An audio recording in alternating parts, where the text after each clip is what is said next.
Boa noite, seres de luz e beleza e de potência infinita.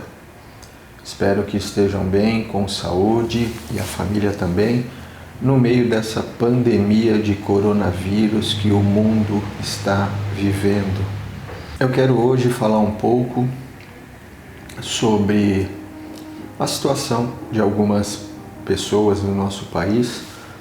Começando aqui, por exemplo, com um livro da Carolina Maria de Jesus.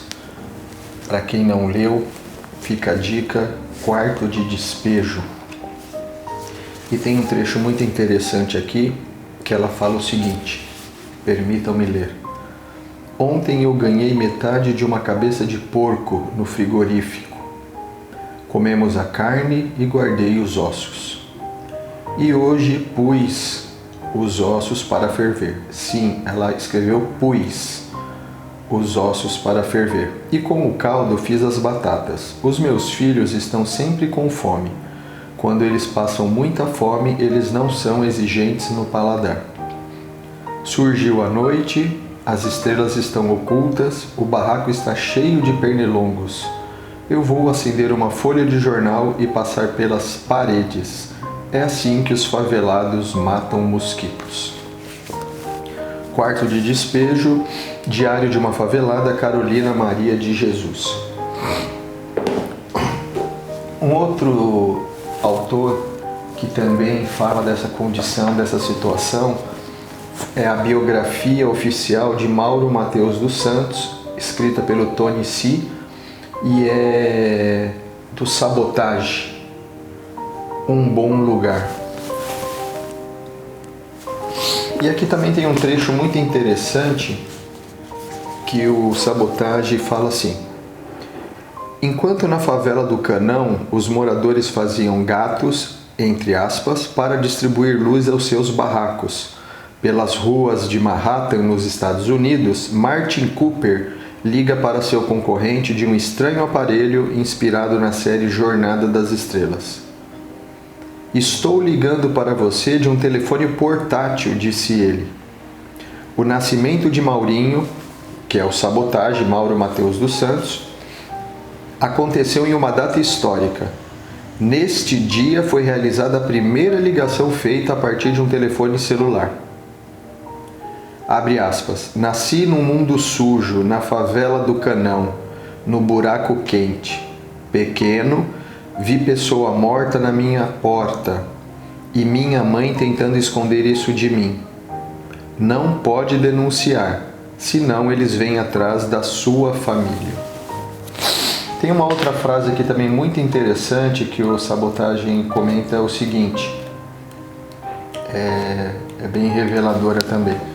Ele vai dizer que a verdade é como o pobre e o favelado, difícil de imitar. Poderíamos também citar aqui a Djamila Ribeiro, no Pequeno Manual Antirracista. E ela vai falar uma coisa bem interessante aqui também.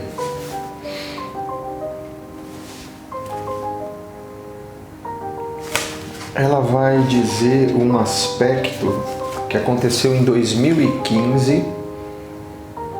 Ela diz assim: em 2015, um homem negro teve sua condenação a 4 anos e 11 meses de prisão pelo tráfico de 0,02 grama de maconha, mantida pelo Superior Tribunal de Justiça. Vou repetir a quantidade: 0,02 gramas de maconha.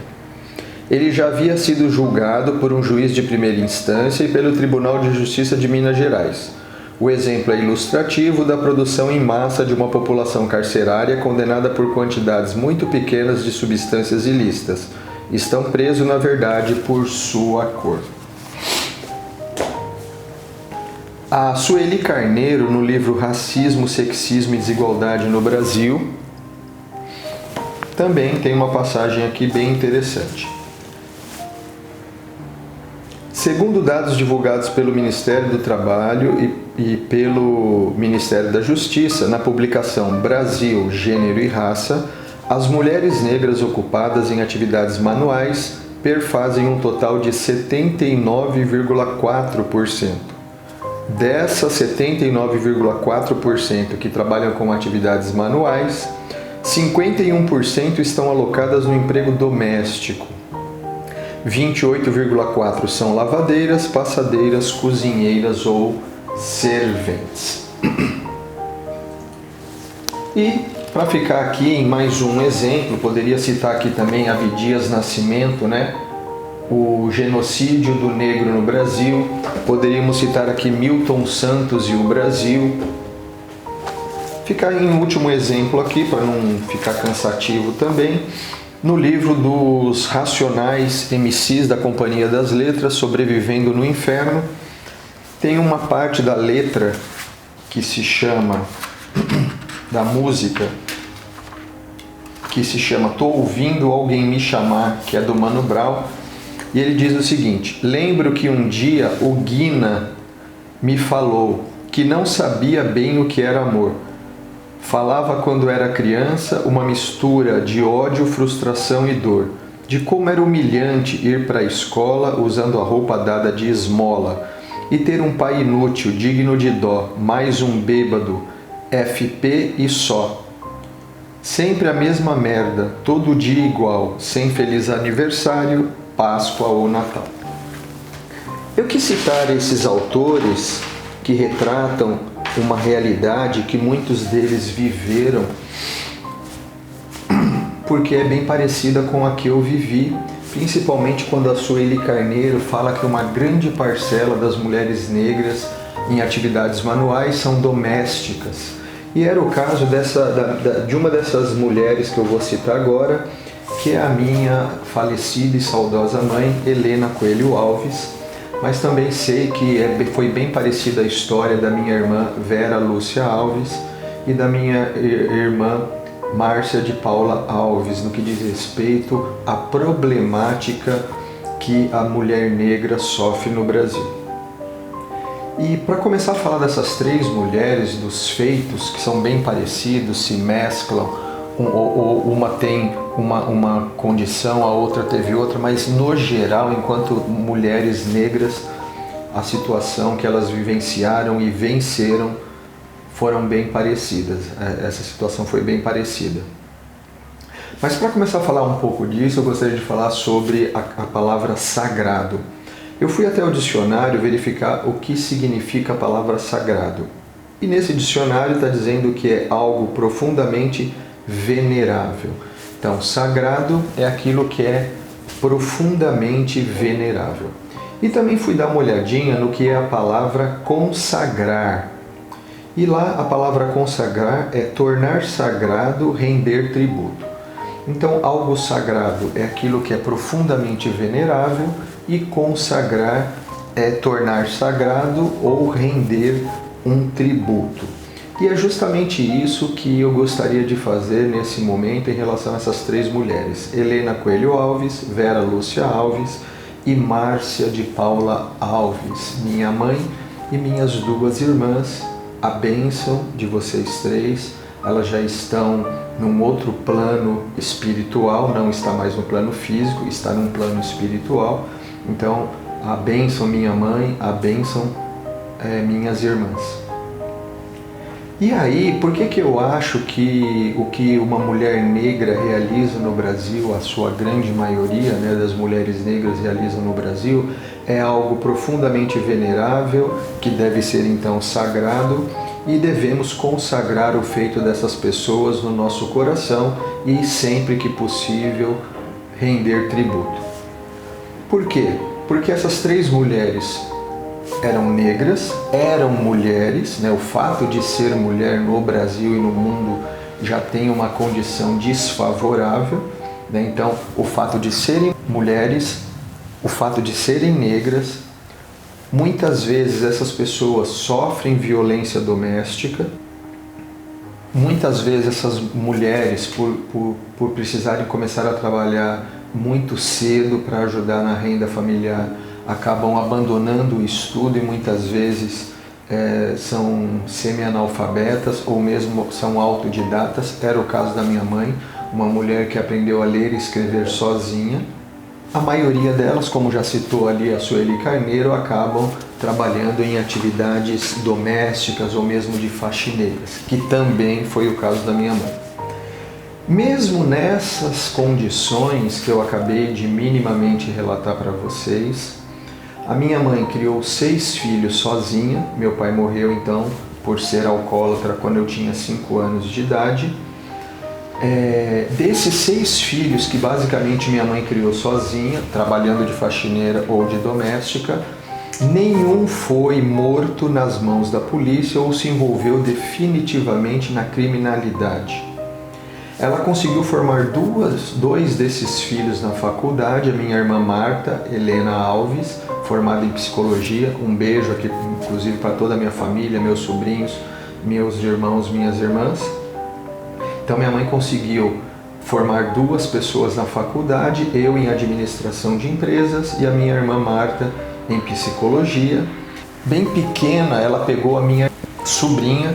Quando ela era pequena, minha mãe então assumiu a tutela dessa minha sobrinha, pegando para criar de papel passado, e entregou essa minha sobrinha, que é a Ellen, um beijo Ellen para você, formada em nutrição, com um salário de aposentada ou como faxineira ou como doméstica. Ela pagou a prestação de um terreno sozinha, o terreno da rua Itanhaém 227, Tapicerica da Serra. Caso contrário, meu pai muito provavelmente teria vendido e talvez gasto o dinheiro aí muito provavelmente em bebida. Então minha mãe corajosamente, naquele momento, nós estamos falando aí na década de 70, 80, ela assumiu a prestação de novo nessas condições de uma pessoa autodidata, semi-analfabeta, e conseguiu também pagar a prestação, onde hoje uma parte da minha família reside. A minha irmã Neiva, meu irmão Sérgio e algumas outras pessoas residem nesse terreno, não precisando então pagar aluguel. E construiu uma das casas nesse terreno com as próprias mãos, literalmente com as próprias mãos. A minha mãe então terminou a construção dessa casa, sentando tijolos, rebocando o teto, pintando paredes. Conseguiu esse feito. Então, por esse conjunto da obra, daquilo que a minha mãe, junto com as minhas outras 2 irmãs, que também tem uma história paralela de vitória parecida com isso, então, em função do conjunto da obra, da realização dessas pessoas, que eu acredito que esses feitos se tornam sagrados, algo profundamente venerável conforme o dicionário. E além disso, eu faço uma sugestão de que, além de reconhecer como algo sagrado, profundamente venerável, admirável, que nós possamos consagrar no nosso coração o feito dessas pessoas. Aqui eu estou falando da minha mãe, das minhas 2 irmãs, mas eu tenho certeza que você que está assistindo a esse vídeo, é só olhar para o seu lado e tem dentro da sua família, se não os próprios pais, tenho certeza que você vai identificar na sua família pessoas que têm esse tipo de histórico de luta, de batalha e de vitória. Em função disso, uma vez que reconhecemos como sagrado o feito e a realização dessas pessoas e possamos fazer essa consagração no nosso coração, na nossa mente, nas nossas ações, eu gostaria de trazer aqui uma reflexão.